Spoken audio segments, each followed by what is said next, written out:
Over 2,000 years ago, Banias in the north of Israel was a cultic center of pagan worship. First settled by the Greeks in the Hellenistic period, the area was then known as Panias, for it was devoted to the worship of the lustful god of the wild, Pan. By the time of the New Testament, the Roman city established here was Caesarea Philippi, which was built by Herod Philip, one of the sons of Herod the Great, who himself built the other Caesarea, Caesarea Maritima, which we saw earlier in the tour. The prominent feature of the site is this vast open cave, which was considered to be a gateway to the underworld, literally a gate to hell. A temple dedicated to the Emperor Augustus was erected directly in front of the cave, and here the deified Caesar was worshipped as a son of God. Jesus once brought the 12 apostles to this place, not into the city itself, but scripture says to the region of Caesarea Philippi. And from a distance, overlooking this hive of man-made religion, Jesus asked his disciples directly, "Who do you say that I am?" To which Simon Peter gave his famous response, "You are the Messiah, the Son of the living God." Jesus acknowledged these words as the truth and then followed them with the statement that he would build his church and the gates of hell would not prevail against it. It was no coincidence that these events happened here, for there was probably no better place for Jesus to make such a declaration than at Caesarea Philippi.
So it's on to the Banias Waterfall now. That's about a 30-minute walk from here. So once we're there, we'll be able to spend a few moments there and then make the walk back. But we're going to have to be quick because the place closes at 3 today, because of course they'll be preparing for the Sabbath as it's Friday afternoon.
We're almost there.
I've got my jacket on now, as you can see, because we've come up to the Golan Heights and the temperature has dropped. From up this high and being this close to the Syrian border, we'll also get some views over into Syria.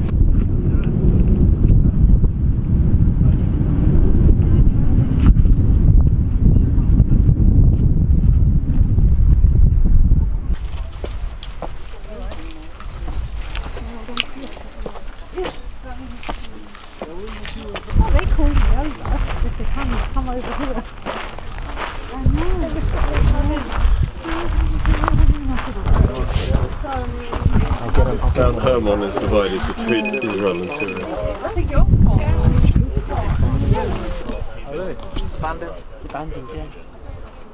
Obviously it comes under Syria. Well, it comes under nobody. It's no, Well, it's no man's land. It's no man's land, so there's no international border there. You don't know who's there. Anyone can live there then? You don't know how many mines are planted. Yeah. You don't know who's there, you know what I mean? No. I've seen Russia as near as this when I was in Romania. You said that. We were so near to the border you could look over One after the other, after the other, after the other. That's the nearest to Russia. It was an interesting experience there up on the Golan Heights. You know, and I was trying to take pictures and you know, get a few sort of video shots, and I took the photos with the UN guys there at the guard post, but or the observation post. But right as we were about to come down, we heard it: artillery fire, explosions, and shortly after that, bursts of gunfire, echoing across the land. You know, I didn't catch it on my camera because my camera was actually off at that point. I'd switched off my camera as we were making our way back down.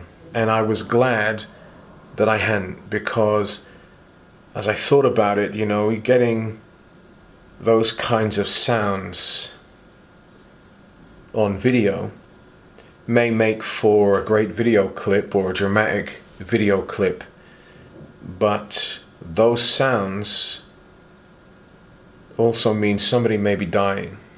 You know, we left and drove back to this nice hotel, and for them over there, the war goes on.